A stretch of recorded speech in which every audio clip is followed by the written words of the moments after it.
Spikri funktsioonide kasutamise jaoks või siis nii-öelda abi saamise jaoks tuleks üleval menüüs valida abimenüü ja seejärel LibreOffice abi. Ja näete, et siin on ära toodud ka klaviatuuri pealt klahv F1, mis on alati standardselt ka abi nii-öelda kiirklahv. Avan siis selle abi ja nüüd avanenud abi aknas on teil siis võimalus otsida teid huvitava teema või märksõna kohta abimaterjali. Te võite kasutada juba aktiivset registrit. Kõik registrikirjad on siin ilusti olemas. Te võite siin lihtsalt niimoodi kerida, vaadata tähestiku järjekorras, millal hakatakse rääkima sellest, mis teile huvitavad.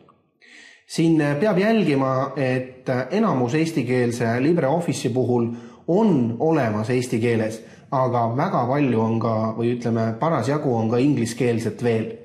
Aga eks see tõlkimise töö käib ka kogu aeg.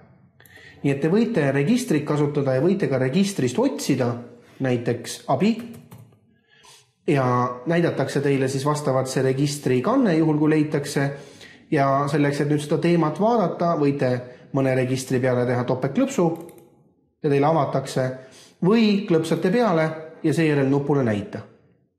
Teine võimalus on kasutada siin üleval otsingut, ehk siis otsida mingisuguse termini järgi, mis võib kuskil esineda.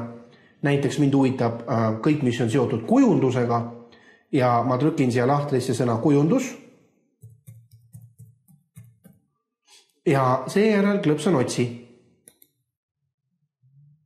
Näete, et mulle leiti erinevad artiklid, erinevad registrikanded tegelikult siit ülevalt registrist, kus me ennem olime. Näiteks slaidi kujundus. Klõpsan peale ja seejärel näita ning saan näete siis sellise õpetuse. See sõna, mida ma otsisin, on siin ilusti ka ära märgitud ja on siis artikkel slaidi kujundamise kohta. Või näiteks mind huvitab see slaidi paigutus, siis järelikult on ka kuskil siin see sõna kujundus, slaidi kujunduse rakendamine juhtslaidile. Sellepärast siis näitas ka selle siia vastuseks. Kui ma soovin ainult sellist vastet, kus on terve sõna kujundus, siis et ta ei oleks nii-öelda mingi sõna tüvi, siis teete siia linnukese ja seejärel otsite. Ehk siis enam sõna tüvedest ei otsita kujundust või mis iganes sõnad otsite. Ja kui te soovite väljuda abist, siis panete selle abi ristis kinni.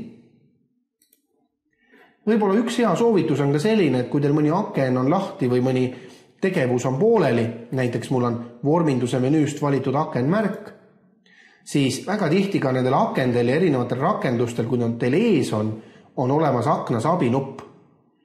Ja pluss on selles, et kui ma nüüd siit abi avan, siis avatakse ka koheselt artikkel, mis just räägib sellest kohast, kus kohast te abi vajutasite. Nii et väike selline vihje.